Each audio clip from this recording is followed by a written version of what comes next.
Vamos lá então, gente. Em primeiro lugar, bom dia. Obrigado aí pela presença de vocês, pela confiança no meu trabalho. Então, assim, mandei para vocês esse PDF e se vocês tentaram fazer em casa, né, e eu acredito que tenham que ter feito em casa, né? Tem alguém que não fez, por exemplo? Tem, eu sei, tem um monte. Mas, enfim, para quem fez, vocês devem ter percebido que eu não priorizei dessa vez, como todo aulão que eu faço, de colocar aquelas questões mais comuns, ao contrário. Eu coloquei as questões mais incomuns. Porque eu penso o seguinte, se a prova é daqui uma semana, você já está se preparando e estudando para ela. Ou você vai começar a estudar essa semana? Né? Teoricamente, não. Eu sei que alguns de vocês vão começar a estudar essa semana. Mas, para que eu vou fazer um simulado para perguntar o que você já sabe? Aquilo que você estuda com mais frequência. Eu preferi fazer um simulado para assustar. Tanto é que alguns de vocês reclamaram comigo no privado. Pô, tem muita questão de reengenharia, o CESP cobra isso. São todas questões do CESP. Então o CESP cobra isso, o CESP ama. Gestão de riscos. Se bobear, não cai nenhuma questão. Se cair, é uma. Vocês viram que tem 10 questões de gestão de riscos. Então, assim, eu procurei priorizar assuntos que eu tenho certeza que vocês não se dedicaram tanto, para justamente poder explicar melhor e tirar essas dúvidas de vocês. Para quem está chegando agora, então, só avisar, a gente deve encerrar os comentários das 100 questões até mais ou menos umas 11h30, 11h40, só que eu vou segurar vocês até mais ou menos 12h20, porque às 11h30 tem um professor convidado de Direito Administrativo que eu chamei, onde ele vai, durante 30 minutos, passar algumas dicas para vocês de Direito Administrativo para o STM, beleza? Então, essa daí é uma surpresa que eu preparei para vocês. Mas vamos lá para o que interessa. Essa lista começa com questões, tudo bom? Você está com a lista impressa? Tá. Quem não tiver com a lista impressa, eu deixo ela em cima da cadeira, tá? A lista começa, então, com gestão de processos. E aí, tem aí o tema, gestão de processos, qualidade total, reengenharia e downsizing. Vocês perceberam que eu caprichei mais nas questões sobre reengenharia. Por quê? Porque gestão de processos, quando falo gestão da qualidade, é aquilo que vocês mais estudam. As ferramentas, diagrama de Chikawa, curva ABC, fluxograma, isso daí vocês sabem. Se não sabem, deveriam saber. Reengenharia e downsizing as pessoas ignoram. E caem em prova. Então, antes da gente ver as questões, um breve resumo teórico disso. Quando a gente fala em gestão de processos, a gente está falando de uma área da administração que estuda como as coisas devem ser feitas, o passo a passo para a realização das tarefas da organização. Que é a definição mais simples de gestão de processos, passo a passo para executar uma tarefa. Só que não é essa definição que cairia em prova. O que cairia em prova é muito mais fácil até, que é com a linguagem do administrador. O que é gestão de processos? Gestão de processos nada mais é do que um conjunto de inputs que passarão por elementos transformadores, cujas fronteiras devem ser respeitadas, gerando outputs. Esses outputs vão gerar feedbacks que devem causar uma retroalimentação com o risco de gerar uma pseudo-retroalimentação. Ficou claro? Não? Tá. Então vamos deixar claro. Vamos colocar aqui. Então, o que é gestão?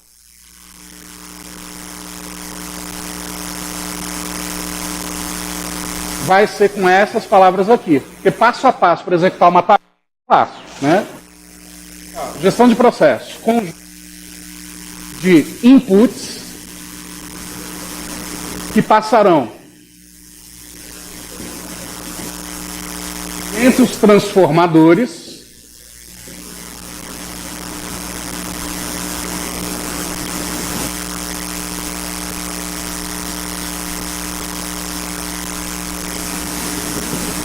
cujas fronteiras devem ser respeitadas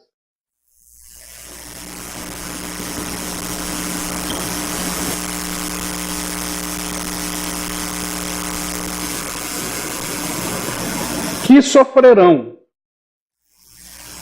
feedbacks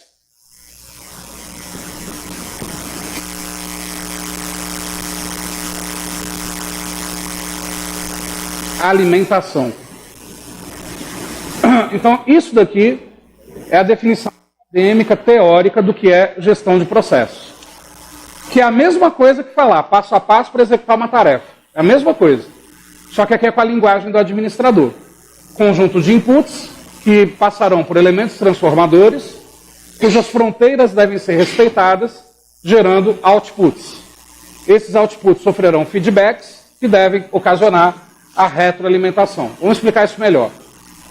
Se você apenas decorar essas palavras-chave, que eu vou grifar aqui quais são: inputs, elementos transformadores, fronteiras, outputs, feedbacks e retroalimentação, você corre o risco de esquecer.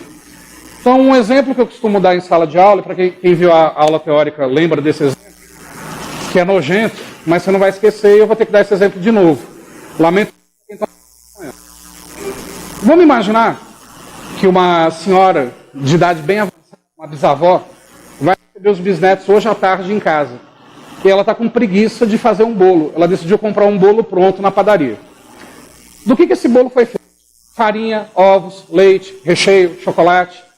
Isso são as entradas do processo de fabricação do bolo, a matéria-prima. Só que para fabricar o bolo, não se usou só a matéria-prima. Usou equipamento, mão de obra, tempo, temperatura.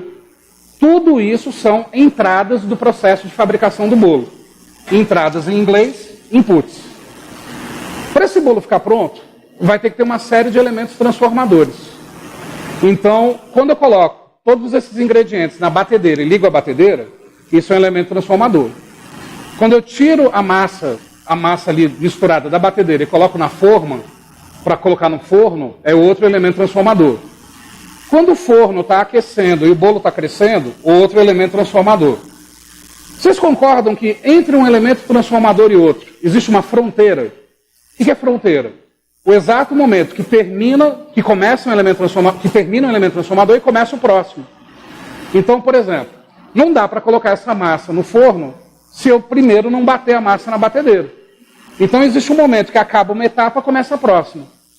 Pode até ser que seja a mesma pessoa que execute todas as etapas, mas existe uma fronteira que delimita o fim de uma etapa e o começo da próxima.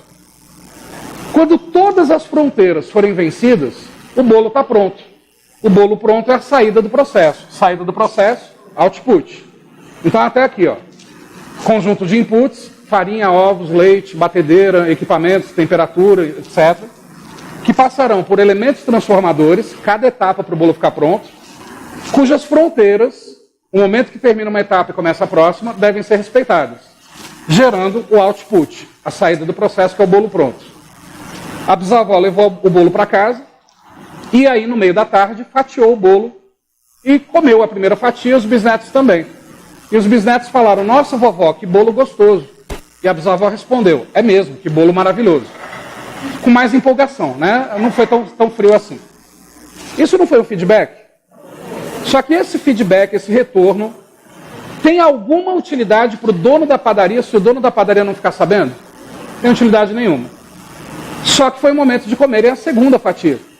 E aí os bisnetos estão comendo a segunda fatia, a bisavó também, e eis que a bisavó, no meio da segunda fatia, sente algo estranho na boca. E ela então afasta a fatia da boca. E o que é pior do que encontrar uma barata na fatia? A metade. A perninha, né? A perninha é pior. Porque metade ainda vai, mas a perninha, enfim, metade ainda vai o caramba, né? Porra nenhuma, mas enfim. A metade da barata está no bolo. A outra metade estaria onde? Não precisa entrar em detalhe. Ah, não faz essa cara de nojo não, gente. Pelo amor de Deus, vocês nunca comeu alguma coisa da Pão Dourado?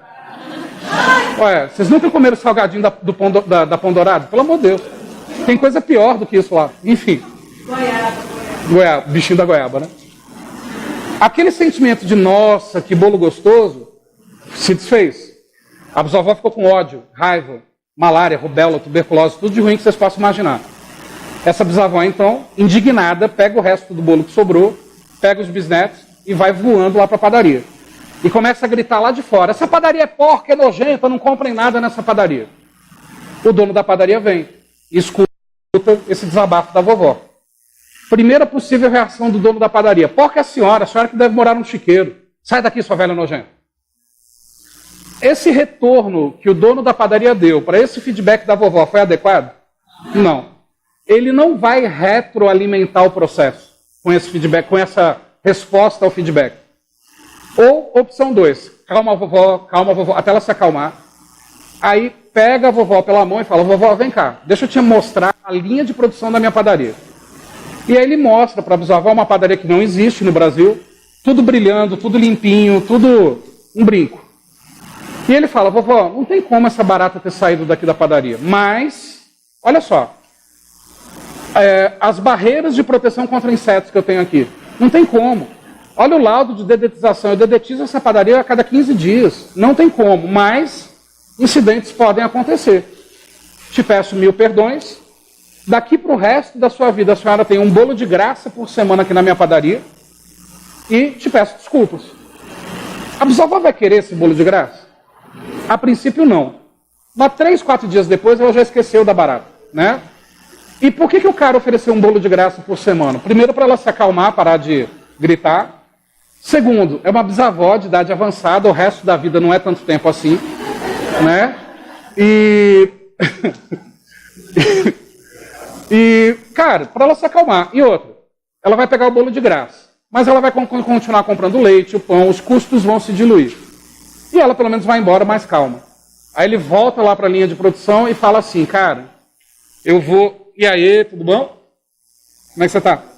Eu vou dobrar as barreiras de proteção contra insetos e ao invés de eu dedetizar uma vez a cada 15 dias, eu vou começar a dedetizar uma vez por semana.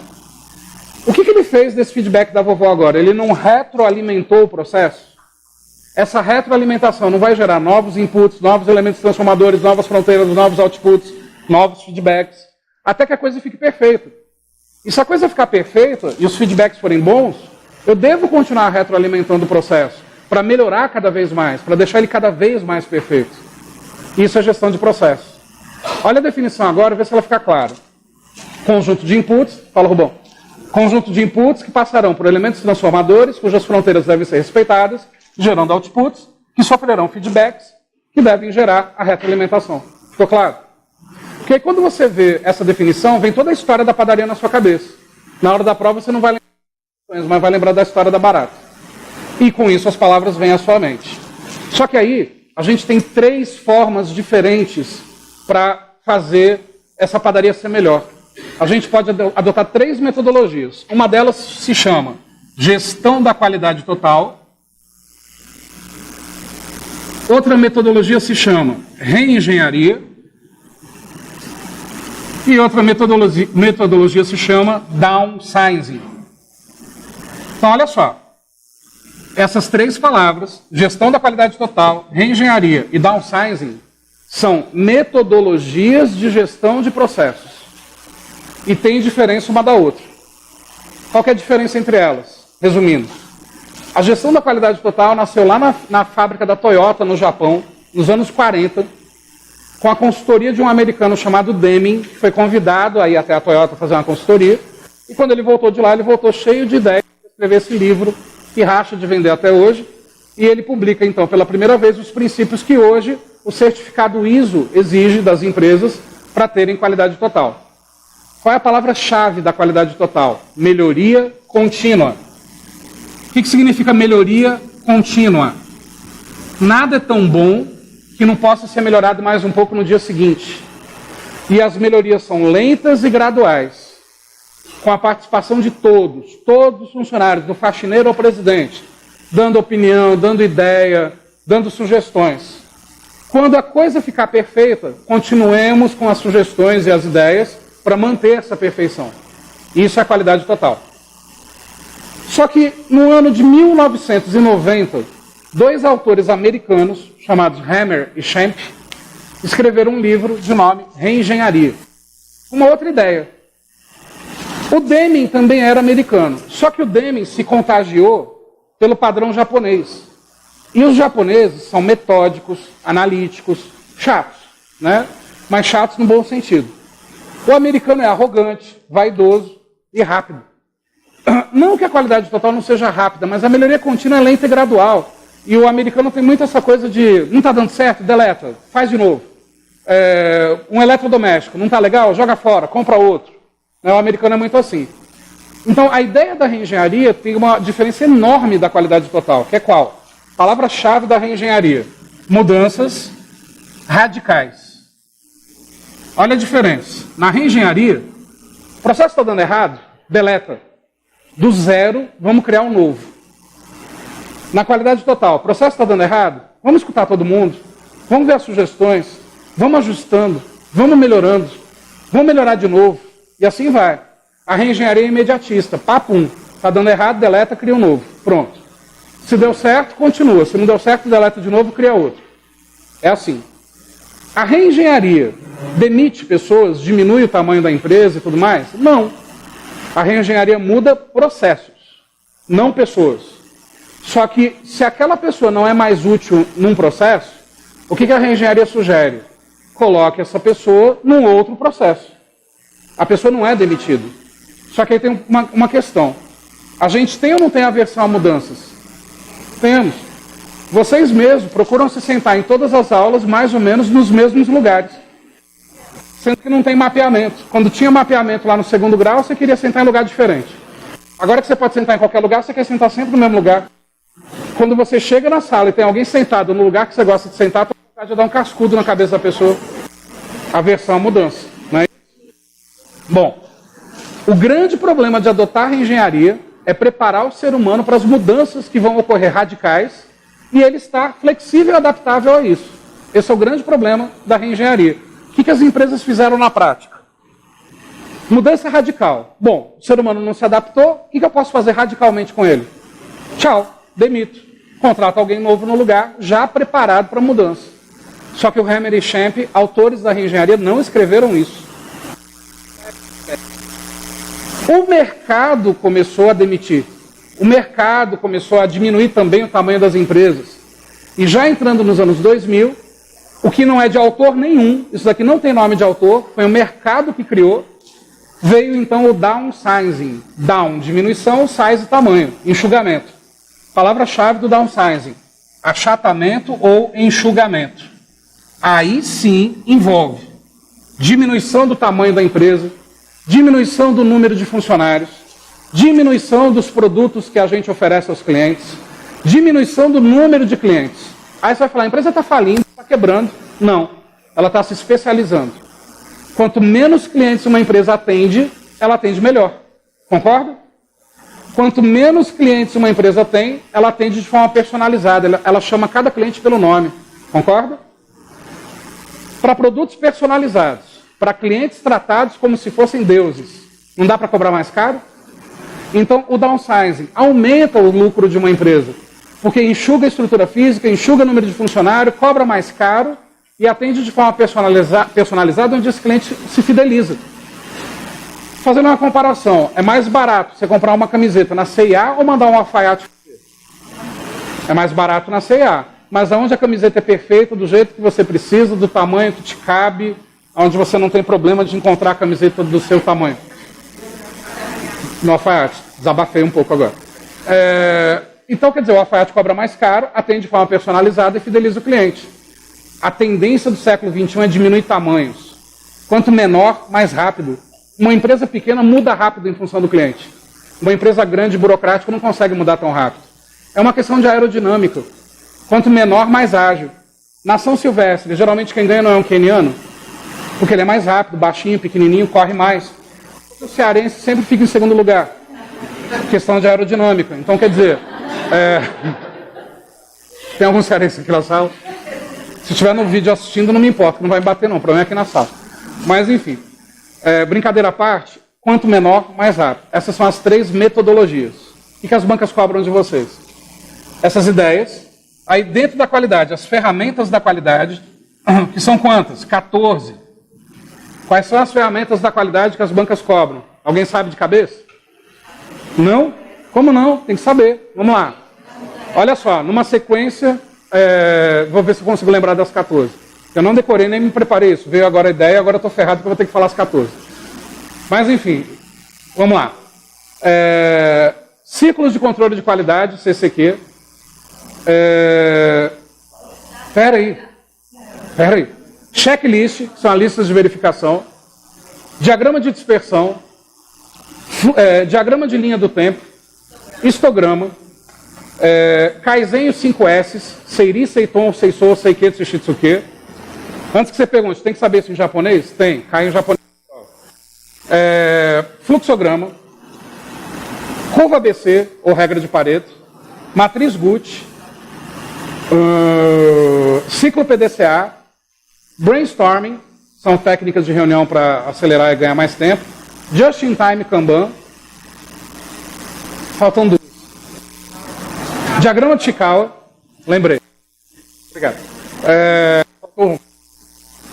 Enfim, faltou uma aí. Não, Pareto eu falei, que é a curva ABC. Não, benchmark não é. Enfim, depois eu lembro. Eu vou lembrar. Não, matriz SWOT é planejamento estratégico. Não me confunde, faz isso não.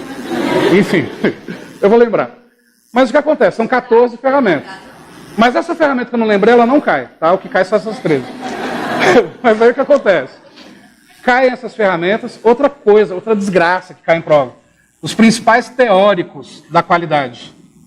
E quais são os teóricos? São 5. Ishikawa, Deming, Juran, Crosby e Feigenbaum.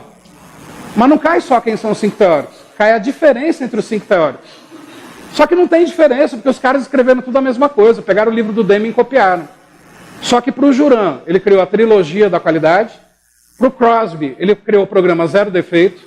Para o Feigenbaum, ele criou o controle da qualidade total. E o Ishikawa foi brother do Deming e ajudou ele a escrever o livro. Então, quer dizer, saber tudo isso, caramba. Só que isso é o que mais cai em prova, isso é o que vocês mais estudam. O que eu priorizei aqui? Tem questão de qualidade? Tem. Mas eu priorizei as de reengenharia, que quase ninguém estuda. E as de downscience, que quase ninguém estuda também. Então, vamos lá para as questões. Primeira questão. A reengenharia envolve um conjunto de medidas destinadas à reformulação radical da estrutura e dos processos da organização, com o objetivo de alcançar melhorias significativas em custo, qualidade, tempo e serviços.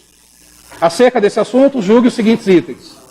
Primeiro, a reengenharia deve atuar nos processos-chave que atravessam a organização horizontalmente, buscando o atendimento das necessidades dos clientes. Certo ou errado?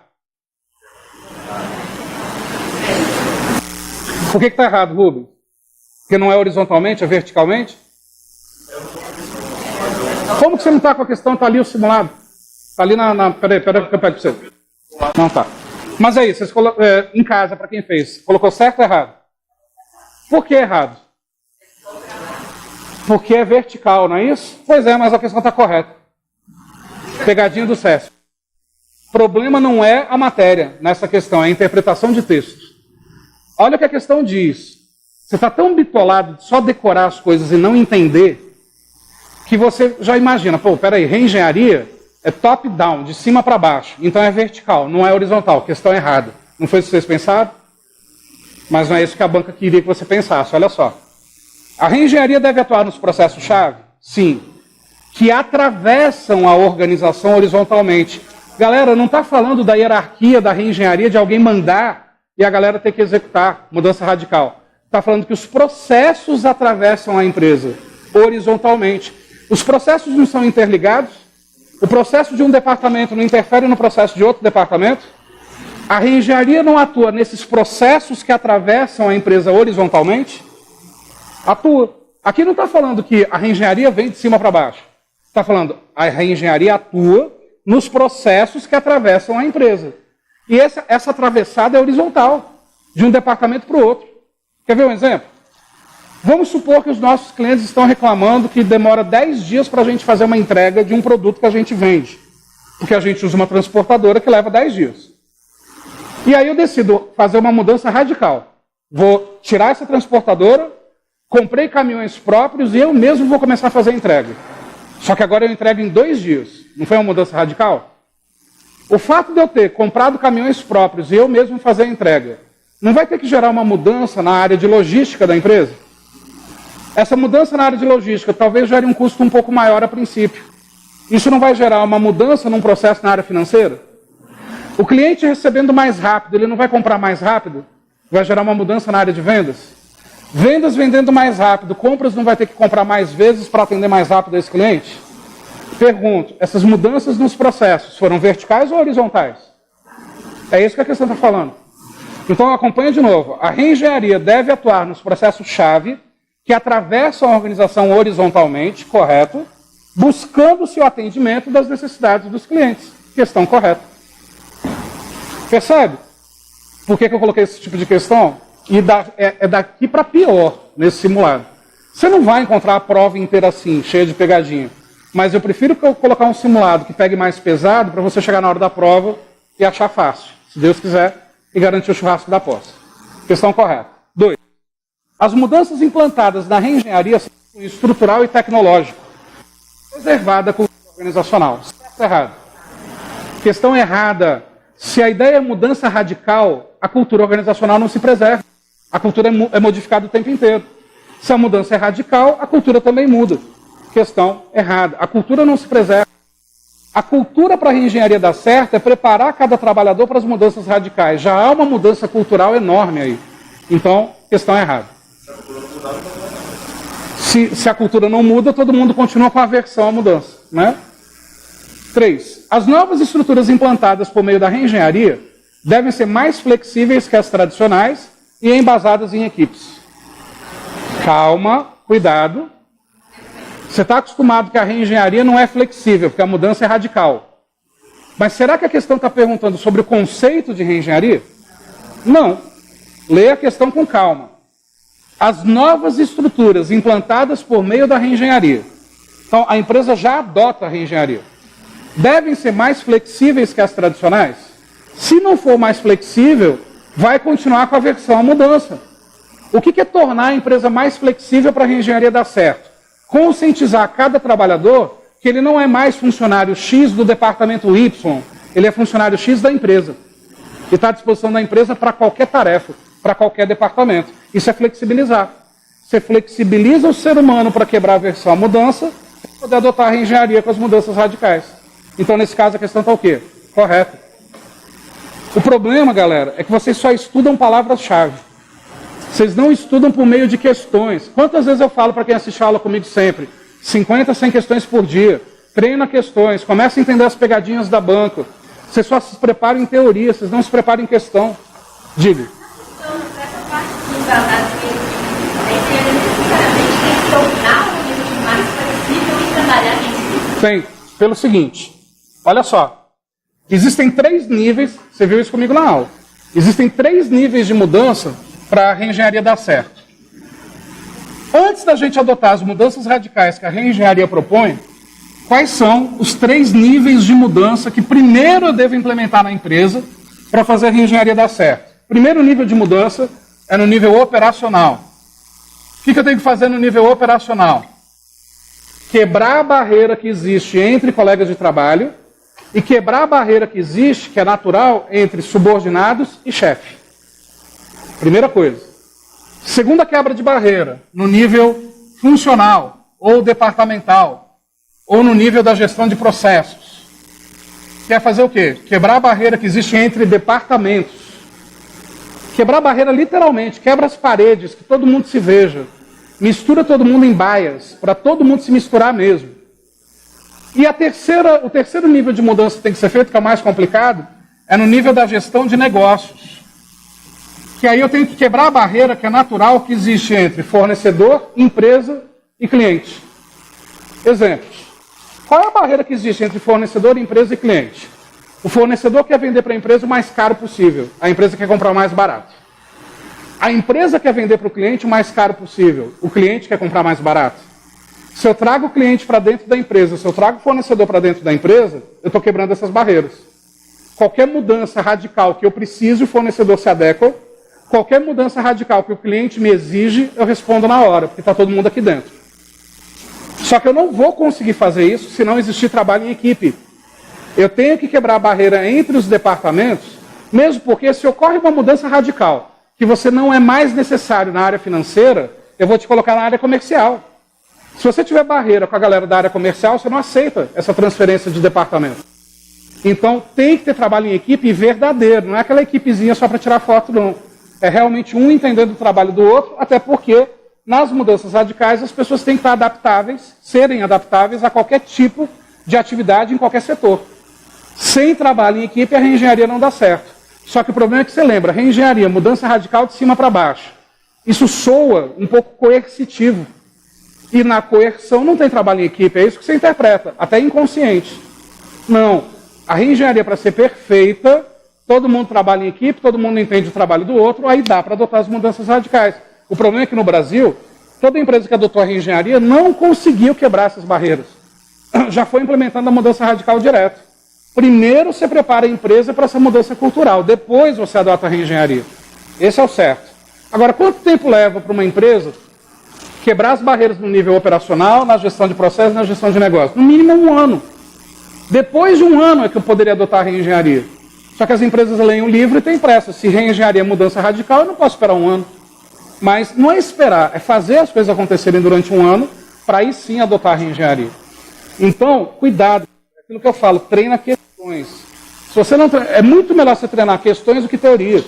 E vai atrás da teoria por meio das questões que você provavelmente vai errar em casa. Ou num simulado como esse. Então, questão correta. A reengenharia, cujo tipo de utilização pelas empresas na década passada, não se apeguem a isso, é que essa questão é mais antiga. Tá? Tem como foco a reformulação radical dos processos da organização. Reformulação radical, são mudanças radicais. Só que se essa questão cair na sua prova do STM, ou do STJ, ou qualquer outra prova, já não foi mais na década passada. A reengenharia foi criada em 1990. A gente já está em 2018. Né? Então, para hoje, essa questão ficaria errada. Ok? Mas para a época que ela foi publicada, correto.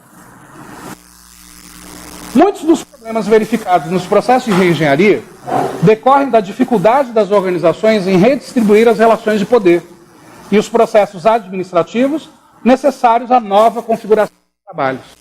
Eu odeio esse tipo de questão. Ela fala e não diz nada. Tanto é que assim, você lê e você não entende o que ela quis dizer. Ela não falou nada claro. Então vamos devagar, frase por frase. Muitos dos problemas verificados nos processos de reengenharia decorrem da dificuldade das organizações em redistribuir as relações de poder? Sim, porque antes eu tinha um poder sobre um processo, eu era o responsável. O processo não existe mais, agora eu sou uma orelha seca do outro processo. Então tem esse problema de relação de poder. Ok.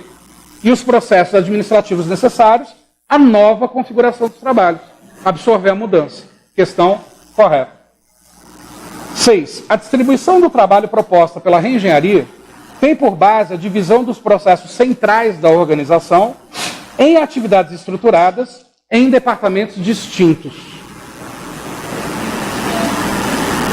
Lembra que reengenharia, para dar certo, tem que ter comunhão entre os departamentos, entre as pessoas, é a equipe. Olha o que a questão está falando.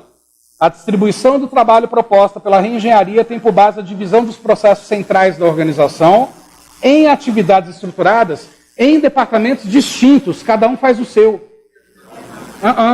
Cada um pode até fazer o seu, mas tem que ter a comunhão, até para adaptar melhor as pessoas às mudanças. Questão errada. Percebe que todas as questões de reengenharia têm como pano de fundo a mudança radical e a adaptação à mudança. Sempre esse é o pano de fundo. 7. Apesar de formular a estrutura organizacional, a reengenharia costuma apresentar baixo custo e a pequenas da organização. Se é radical, são grandes mudanças. Em alguns momentos gera alto custo. É um alto custo só na hora da mudança, porque depois o custo-benefício acaba diluindo. Questão errada, principalmente para as pequenas mudanças. 8. Em geral, a reengenharia pressupõe a mudança para uma estrutura embasada em equipes direcionadas para o atendimento das necessidades dos clientes. Isso estaria certo se falasse da qualidade total, isso também estaria certo se falasse do downsizing. O foco das três metodologias é vossa vontade. Então, mudando o nome de qualquer metodologia, a questão continuaria correta. Beleza? 9. No que concerne a reengenharia organizacional, julgue os itens. Para implementar a reengenharia, o diretor de uma organização deve determinar a análise dos processos de trabalho que auxiliam a realização de mudanças, as quais serão desenvolvidas após o consenso dos setores envolvidos. Um de cada vez. Muito tumulto para ver quem respondeu primeiro. Vamos lá, reengenharia na mudança radical? Vem cá, dá tempo de chegar e perguntar, setor, departamento, o que você acha dessa mudança que a gente vai implementar? Não, isso se pergunta na gestão da qualidade. Gestão da qualidade tem consenso. A reengenharia não tem consenso, é de cima para baixo, é imposta. E você tem que se adaptar à mudança. Erro da questão é falar do consenso. Não tem consenso. É engolir a seco a mudança radical. Só que você não vai engolir a seco de forma tão negativa se a empresa te preparar primeiro para as mudanças, fazendo esses 3 níveis de mudança que estão aqui no quadro. Então, nesse caso, questão errada por causa do consenso. Análise, sim, tem que analisar mesmo. Antes de adotar a reengenharia, você tem que analisar o processo para ver se ele merece a reengenharia. 10. Ao se analisar os processos de uma organização que pretende realizar a reengenharia, não se adotam mudanças incrementais. Outro sim, é preciso aplicar uma mudança radical partindo-se do zero. Olha a travada de novo. Eu quero pegar alguma questão que a maioria responda com segurança. Por favor, eu quero churrascos. Olha só. Ao se analisar os processos de uma organização que pretende realizar a reengenharia, não se adotam mudanças incrementais. Você travou por causa disso, porque reengenharia é mudança. Como que não se adota mudanças? Mudanças incrementais. Uma mudancinha, um pontinho modificado. Não se adota mesmo. Qual que é a ideia da reengenharia? A ideia da folha em branco. Deleta o processo, rasga, cria um novo. A mudança é radical, não é incremental. Então, nesse caso, a questão está certa ou está errada? Correto. Não se adotam mudanças incrementais, outros sim, é preciso aplicar uma mudança radical partindo-se do zero. Questão correta. 11. A reengenharia organizacional como técnica importa-se com a qualidade e a medição dos processos. Travou por causa da medição, não foi? Diga, Barra. Alguém com uma L200? Não, isso é depois que passar no concurso. Ah, ela já passou. Você vai ter que adotar uma mudança radical nesse exato momento, né? E lá, eu falei que L200 é só depois que passar no concurso. Você já é servidora, né? Tá certo. Não, tudo bem. Ah, bom, aí ferrou. Mas você vai ter a sua, se Deus quiser. Não vai ficar mais dependendo de carro de marido, não. Né? Enfim. Então, olha só. Vocês travaram medição. Na gestão da qualidade, na reengenharia ou no downsizing, na gestão de processos, a gente nunca vai conseguir melhorar alguma coisa se a gente não conseguir medir. A estatística é o princípio da qualidade total da reengenharia e do downsizing. Você consegue melhorar seus estudos sem medir, por meio de questões, qual matéria você tem mais dificuldade? Não. O Deming falava uma frase que era o seguinte: não se pode melhorar aquilo que não se pode medir. Então, questão correta, é com base em... E, claro, importa-se com a qualidade. 12. Tanto a reengenharia quanto a melhoria contínua enfatizam a satisfação do cliente. Até aí? Correto. O foco dos 3 é o cliente. Entretanto, a utilização intensiva do trabalho em equipe não é comum aos 2 processos. Trabalho em equipe tanto na reengenharia, para segurar meus brothers da empresa e juntos nos adaptarmos às mudanças, como trabalho em equipe na qualidade total, com todo mundo trocando ideias, sugerindo melhorias contínuas. Trabalho em equipe nos 2. Nos 3, do downsizing também. Questão errada, porque está falando que não é comum o trabalho em equipe aos 2 processos. A respeito da reengenharia organizacional e de temas correlatos, julgue os itens subsequentes. 13. Um processo de reengenharia organizacional pode ocorrer de forma lenta e gradual, desde que seja estudado e planejado com antecedência, assim como ocorre com o processo de melhoria contínua. Totalmente errado. A reengenharia não ocorre lenta e gradual. Lenta e gradual é a gestão da qualidade, a melhoria contínua. A reengenharia são mudanças radicais. Questão errada. 14. São elementos vitais para a reengenharia organizacional: as pessoas, certo ou errado? Os recursos tecnológicos, quanto mais tecnologia. Você não vai tirar o carro de lá, não? Eu acho melhor você ir agora. Você quer que eu dê uma enroladinha até você voltar? Eu vou dar uma enroladinha, tá? Quando você chegar, eu já estou na questão 80.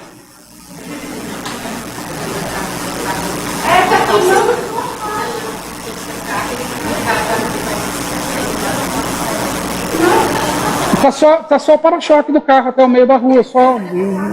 Enfim. Adota uma mudança radical, por favor. Serra o carro. Vamos voltar. 14. São elementos vitais para a reengenharia organizacional. As pessoas, correto. Os recursos tecnológicos, correto. Porque quanto mais tecnologia a organização tem e domina, ela consegue implementar mais rápido essas mudanças. E os recursos financeiros. Será? Que garantem a execução do trabalho. Não, aí não. Olha só, está errada a questão. São elementos vitais para a reengenharia organizacional. As pessoas, os processos, escrevam isso aí. Percebe que a questão está falando de elementos vitais. Eu não estou dizendo que recursos tecnológicos e financeiros não são elementos, mas não são vitais. Vitais são pessoas, processos e clientes. São os elementos vitais para a reengenharia. Ainda que você considere isso dentro do contexto como correto, as pessoas, os recursos tecnológicos e os recursos financeiros que garantem a execução do trabalho, gente, pessoas, tecnologia e recursos financeiros ajudam, contribuem se trabalharem certinho, mas tem outros elementos que também são necessários para a engenharia da peça. Então, isso não garante, isso ajuda, contribui, mas garantir não garante. 90% das questões que garantem alguma coisa estarão erradas. Toda teoria garante tudo, nenhuma prática garante nada. Essa questão está falando de prática. Os recursos financeiros, tecnológicos, as pessoas garantem? Não necessariamente. A ideia é boa, a reengenharia bem implementada pode dar certo, mas existem outros fatores que vão contribuir para que isso ocorra melhor também. Não garante nada. Questão errada. Mas o principal erro não é esse. O principal erro é que elemento vital são pessoas, processos e clientes. Daria para justificar os dois gabaritos se a banca colocasse ao contrário daquilo que você respondeu. Daria para justificar, mas é o senhor CESP. Se o senhor CESP pega o trecho de um livro que está dizendo desse jeito, não tem recurso, né? Não aceita recurso. Questão. Diga. Colocassem outros itens? Não, aí caberia o correto. A questão ainda é o garante. Tem momentos que o CESP não considera o garante como errado, tem momentos que o CESP considera. Aí você vai para essa dica. Se é tudo teórico, garante. Se é prático, não garante.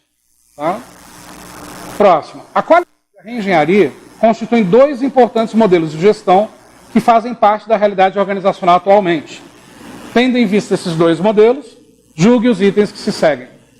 A busca da qualidade na organização deve se ater à satisfação do cliente. Dei uma enrolada legal, eu comecei a ler a próxima. Mas, está batido já? Ah, não. Ah, não deu partido?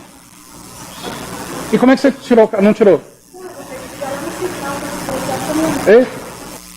Então agora eu não vou enrolar mais, tá? Vou continuar. Eu nem tinha enrolado. 15. Eu nem tinha enrolado, né? Eu estava continuando a aula, mas só para ela achar que a gente enrolou. Vamos lá. 15. A busca da qualidade na organização deve se ater à satisfação do cliente. Certo ou errado? Certo. Sempre foca o cliente. Reconhecer as pessoas como sendo fundamentais para a organização. Certo. E construir e desenvolver uma cultura de melhoria continuada. Certo. Ah, quando fala de gestão da qualidade, vocês respondem fácil, né? Claro, é só isso que vocês estudam, é só isso que vocês assistem a aula e reengenharia. Vamos falar de qualidade de novo. Quero ver se é tão preciso assim de novo. 16. Deming definiu alguns princípios básicos em termos de qualidade nas organizações, entre os quais encontra-se instituir o treinamento na tarefa. Quer ver eu mudar a frase? O Deming disse instituir o treinamento no local de trabalho, que é a mesma coisa que na tarefa. Correto. Para Deming, o melhor treinamento ocorre durante a execução, porque a pessoa é treinada executando, acaba o treinamento e ela já continua fazendo. O melhor treinamento para o Deming é no local de trabalho, então é na tarefa. Correto. Minimizar o custo total, trabalhando com vários fatores em cada item. Por que está errado, gente?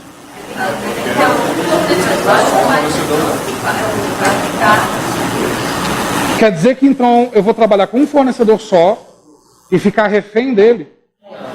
Para quando ele pisar na bola, eu estou lascado?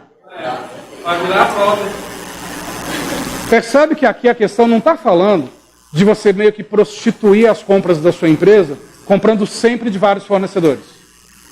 Aqui não está falando de fornecedor preferencial e secundário, ou melhor, não está falando de ficar com trocando de fornecedor todo mês. Você pode sim ter um fornecedor preferencial, mas você tem que ter fornecedores secundários. Porque quando aquele pisar na bola com a qualidade, eu já tenho que ter os outros na ponta da agulha, para a empresa não parar. Qual é o problema de eu ter vários fornecedores do mesmo item? Ter vários fornecedores do mesmo item não significa que eu compro de todos eles ao mesmo tempo. Oi? Tá, mas eu vou minimizar custos, mas eu vou focar na qualidade, mas eu tenho que diminuir custos também, ou não? Você acha que a Ferrari, embora muito preocupada com qualidade, não negocia preço com seus fornecedores? Então você está esquecendo da aula teórica que você assistiu comigo, inclusive, que falava que a gestão de processo de forma geral tem 3 objetivos. Quais eram? Acabou de repetir, ó. Reduzir custos, reduzir tempo e melhorar a qualidade. Anotem isso. 3 objetivos da gestão de processos, independente da metodologia. Reduzir custos, reduzir tempo, aumentar qualidade. Então, meu amigo, se você concorda que a gestão de processos tem como um dos objetivos reduzir custos, você continua achando que a questão está errada ou agora ainda está certa?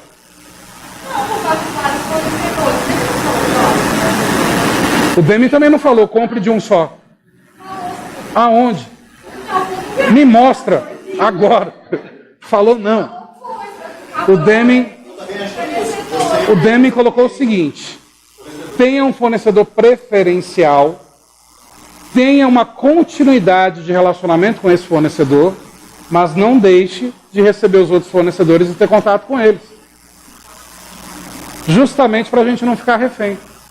Quando a gente fica centrado num único fornecedor, a gente fica sabendo das novidades do mercado e das qualidades dos produtos concorrentes, dos preços que os concorrentes praticam. Como é que eu vou exigir mais qualidade do meu fornecedor atual se eu estou cego olhando só para ele, sem poder comparar com os outros? Eu sei que vai um pouco contra, e eu estou vendo a tua carinha de indignação nesse momento, mas o Demi falou isso, não falou isso que você disse não. Enfim, por enquanto está certo. Por enquanto, vamos ver o resto. E criar constância de propósito para a melhoria dos produtos. Esse é o primeiro princípio do Deming, constância de propósitos. É o primeiro dos 14 princípios. Questão correta. Wendel, não aceito minimizar o custo total trabalhando com vários fornecedores em cada item. Não aceito. Para pensar. Os objetivos gerais de qualquer metodologia de gestão de processo: reduzir custos, reduzir tempo, melhorar a qualidade. Uma das formas de reduzir custos não seria ter vários fornecedores do mesmo item para, vez ou outra, tendo eles a mesma qualidade, eu fazer um leilãozinho, quem vende mais barato? Não é uma forma de reduzir custo? É. E a empresa focada em qualidade não vai procurar reduzir custos também? E se eu tiver 3 fornecedores do mesmo item idêntico? O que vai me fazer escolher o fornecedor? Se os 3 vendem o mesmo item idêntico? Não é justamente o preço, o prazo de entrega, o atendimento, a assistência técnica, mas o preço vai falar alto. Porque olha um dos 3 objetivos da gestão de processo. Aceita que é mais fácil? Questão correta. É CESP, gente, aceita. 17. A reengenharia tem a grande vantagem de poder implementar nos processos organizacionais mudanças contínuas que levam a ter sucesso a médio e longo prazo a organização que adota esse modelo de gestão. Ou se é mudança radical, não é para médio e para longo prazo, não, é para ontem. Né? E outra, mudança contínua? Não, mudanças radicais. Errado. 18. Na reengenharia, é fundamental estar orientado para as tarefas e especialmente estruturas. Por quê? Qual que é o certo? Não, para tudo não. Orientado principalmente sempre para vossa majestade, o cliente. E orientado sempre para processos. E a questão está falando tarefas e estruturas. Para ela ficar correta, é clientes e processos. Aí fica correto. Errado. 19. Entre as características da reengenharia organizacional, inclui-se a ênfase por parte do gestor na busca da satisfação do cliente e na utilização do trabalho em equipe. Vocês já estão começando a perceber que os assuntos centrais das questões já estão se repetindo? Já está falando sempre mais do mesmo? Por isso que eu insisto, galera, treina por questões em casa para qualquer prova. Os assuntos se repetem. As bancas sempre perguntam a mesma coisa. Sempre. Questão correta. Mas já está terminando a reengenharia. 20. Para que a implementação da reengenharia organizacional proporcione maior qualidade e produtividade ao ambiente organizacional, o processo de mudança deve ser do tipo top-down e prescindir do consenso entre os diversos setores da organização. Olha só, a reengenharia, para que a implementação da reengenharia proporcione maior qualidade e produtividade, o processo de mudança deve ser top-down, de cima para baixo, ok. E prescindir o consenso entre os diversos setores da organização. Dispensar o consenso. Espera aí. Não confundam uma coisa. As mudanças são radicais e colocadas de cima para baixo. Beleza. Só que você não tem que engolir a mudança se a empresa tiver modelado a cultura para suportar as mudanças radicais. Quando a empresa, então, implementa as mudanças radicais de cima para baixo, o que os departamentos vão fazer rapidamente se eles estiverem preparados culturalmente para essa questão de mudança? Se articularem, conversarem entre si para se adaptar o mais rápido possível a essa mudança. Isso vai prescindir, dispensar o consenso? Não, vai utilizar o consenso. O consenso não no sentido de, tenho que engolir a mudança. Não é esse consenso. É o consenso do seguinte, caramba, a empresa agora vai ter caminhão próprio. Área de compras, precisamos comprar o caminhão o mais rápido possível. Área de vendas, precisamos vender para liberar o dinheiro, para ter dinheiro para comprar o caminhão. Área financeira, precisamos liberar a verba. Há um consenso para que todos se adequem a essa mudança radical. Aí você vai falar, mas Wendel, numa questão anterior falava de consenso, você falou que o erro da questão era justamente consenso. Analisa o contexto da palavra consenso na questão. Quer ver? Qual é o número da questão que falava de consenso? 9. Volta para 9.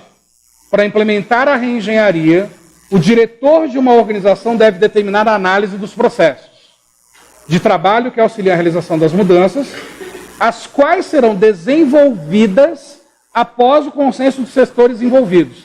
As mudanças serão desenvolvidas após o consenso. Não. A mudança vem de cima para baixo. Os departamentos vão se adequar e se adaptar à mudança radical. A questão 9 pergunta, tem que ter consenso entre os departamentos para depois implementar a mudança? Não. Primeiro vem a mudança. E aí o que tem que existir entre os departamentos para a mudança dar certo? Consenso na realização das mudanças implementadas radicalmente. A questão 9 fala de um processo inverso dessa questão que eu estou comentando. A questão 9 fala, tem a mudança. Os departamentos precisam entrar em consenso antes da mudança? 9 está errada porque não é antes da mudança, é depois. Aí volto para a questão 15. 20. Para que a implementação da reengenharia proporcione maior qualidade e produtividade ao ambiente, o processo de mudança deve ser do tipo top-down, e prescindir do consenso entre os diversos setores da organização. Não para a mudança ser implementada, para a mudança ser executada. Para a mudança ser implementada não tem consenso, vem de cima para baixo. Para a mudança ser executada, tem que ter consenso. Os departamentos precisam se ajudar.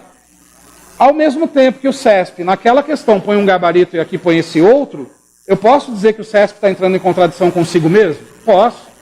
Só que o senhor CESP, vocês sabem que dificilmente aceita recurso. Eu me colocando no lugar do CESP, se eu fosse responder a recurso, porque o CESP não responde, responderia dessa forma. A questão anterior fala da relação de ter que ter consenso para que as mudanças sejam feitas. A questão 20 já dá uma ideia de ter que ter consenso para a execução das mudanças serem realizadas. Isso não convence, talvez, a vocês, mas seria o argumento do CESP. Alguém aqui já criou recurso para o CESP com base assim, senhor CESP, douta banca. Na prova do ano de 1993, você colocou a seguinte questão, e o gabarito foi esse. Nesta prova, essa questão é muito parecida, e o senhor está colocando que o gabarito é outro. solicita a mudança do gabarito da questão para esse com base na sua prova de 1993. Alguém já fez recurso desse? Já? Deu certo? Não vai dar nunca, nunca. Não existe jurisprudência de banca. Não existe. A cada 2 anos o CESP troca os professores que elaboram as questões. O que garante que todos os professores vão ter e a mesma forma de composição da questão? Nada garante. É bom estudar por questões de provas passadas porque os assuntos se repetem. Mas em alguns casos, um autor da questão pode ter usado um autor de livro, o outro usou um outro autor que falava algo um pouquinho diferente. Então, Wendel, não adianta estudar por questões de provas passadas? Adianta para 99% das questões. Aqui está no 1% vagabundo, onde o CESP mesmo entra em contradição consigo mesmo. Porém, interprete uma como sendo a mudança antes do consenso, interprete a outra como sendo o consenso para a execução da mudança que foi implementada, da mudança que foi enfiada goela abaixo. Por isso que eu estou falando, da implementação, entendeu? O consenso nunca vai ter que existir para a mudança ser colocada. Mas o consenso vai ter que existir para a mudança ser executada, implementada. Entende? É o sentido reverso, tá? Eu não concordo muito que aqui o CESP necessariamente entrou em contradição. Para mim, como administrador e professor, ficou claro que uma questão falava da mudança vindo e o consenso das pessoas para a mudança que não precisa existir, e está claro é o consenso para a execução da mudança que foi implementada. Mas talvez para a maioria de vocês não tenha ficado tão claro isso. Mas não dá para usar a jurisprudência aqui não. Então não tem que ter o consenso da implementação. Você sabe que A mudança da reengenharia não é radical de cima para baixo? Então não existe consenso, discussãozinha de funcionário sobre a mudança que está vindo. Eu tenho que engolir. Na qualidade total é tudo consensual. Só que não existe consenso para a elaboração da ideia da mudança. Mas tem que existir consenso e trabalho em equipe para, a partir do momento que a cúpula colocou aquela mudança radical, nós nos ajudarmos para todos nos adaptarmos o mais rapidamente a essa mudança. Aí tem que ter um consenso. Mas não é um consenso da cúpula. É um consenso da execução, da implementação. É um consenso no nível operacional ou na gestão de processos. Não na cúpula. Beleza? Diga. Consenso das pessoas para suportarem essa mudança radical. Qual é uma das principais barreiras à reengenharia? A aversão à mudança. De repente, foi colocado um novo processo que eu, Wendel, não gostei. Cruzei os braços, emburrei, fiz bico. Não quero. Aí você que trabalha no mesmo departamento que eu, fala, Wendel, deixa eu te mostrar como é que faz. É assim, ó, vê como é fácil? Começa a existir um consenso entre nós dois para a execução dessa mudança radical que foi implementada. 21. Então 20, errado. 21. Nas organizações atuais, achatadas, competitivas e voltadas para o downsizing, os funcionários altamente comprometidos apresentam dificuldades de adaptação, principalmente porque a amplitude de controle é maior. E aí? Cara, o downsizing enxuga a empresa, é menos gente. Quanto menos gente, mais fácil a implementação de mudança. Porque geralmente é o dono e o orelha, que não é orelha, tem um cargo gerencial, embora de execução. Aqui a questão está falando que no downsizing, os funcionários altamente comprometidos apresentam dificuldade de adaptação. Se eu sou altamente comprometido, eu tenho uma facilidade maior para me adaptar. Principalmente porque a amplitude de controle é maior. Olha só, a administração geral e pública misturando com gestão de pessoas. O que é a amplitude de controle? É controlar mais gente ou menos gente? Menos gente. Amplitude de controle, não é amplitude de pessoas. Amplitude de pessoas é mais gente. Amplitude de controle é controlar melhor. Eu controlo melhor quando eu tenho mais subordinados ou menos? Amplitude de controle é controlar menos gente. Não esquece isso. No downsize, a empresa não é enxuta? Então tem menos gente. Se tem menos gente, no downsize eu tenho amplitude de controle. É mais fácil controlar menos pessoas. O controle é maior quando eu controlo menos gente. Isso está certo. O que está deixando a questão errada é falar que funcionários altamente comprometidos apresentam dificuldade de adaptação. Se é altamente comprometido, você tem uma facilidade de Adaptação. Errado.